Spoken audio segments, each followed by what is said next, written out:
Hi, I'm Catrina Demonteverde with IdeateTV, and I have the designer for Threadbare. This is Stephanie Bryant. Stephanie, can you tell us a little bit more about your game? Sure. So Threadbare is a role-playing game where you play a broken toy in a broken post-apocalyptic world.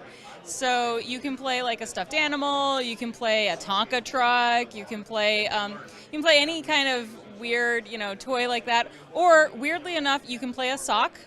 A sock. I'd be the sock. Yeah, there's a lot of people who just that resonates for them. I'd like to be a sock. Yeah. Exactly. How many toy characters are involved in this? Like, how many can you choose from? I think you can you really can play almost any toy that you can think of and apply it to one of the playbooks. But I think there's about, I want to say there's like 18 or 19, something like that, okay, including a few puppets, and we even have one that is a little dark, a little more pathological, a little more goth, called I'm Real, where it's kind of like the Velveteen Rabbit, where you woke up before the humans disappeared. So there's sort of a sadness to that character.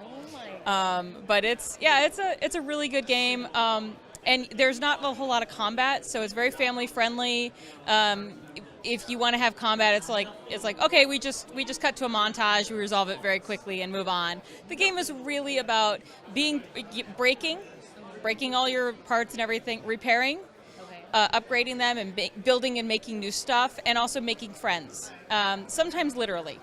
Wow, I love it. So then, in the end, what's the goal of the game?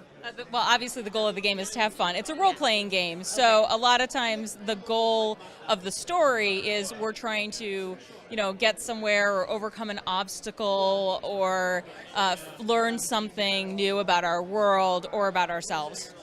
Got it. And then how did you get involved in the gaming industry? Like, is this what you've always been doing, or did you step into it recently? It's fairly recent. I started designing about 6 or 7 years ago, and Threadbare is my first really big game. Before that, I did like little games that I designed, and before that, I was a comic book writer. I've written technical books a lot, so I've done a lot of writing in my life. And I've been a role-playing gamer since I was 4. So, like, my dad was my first DM. I played D&D when I was 4 years old. So yeah, I've been a gamer my whole life. Just this is sort of the next step. Yes, no, it's an amazing achievement. So congratulations on putting this out there to the world, and it's nice that you said it's family friendly, so a lot of people can be involved. It's not just a certain age range. Absolutely. And we did a Kickstarter 2 years ago. It's been 2 years now. We did a Kickstarter 2 years ago, and the book is now finally out in print, available here at conventions. It's also available on DriveThru RPG. Wonderful. Well, thank you so much. It was great meeting you, Stephanie. Thank you.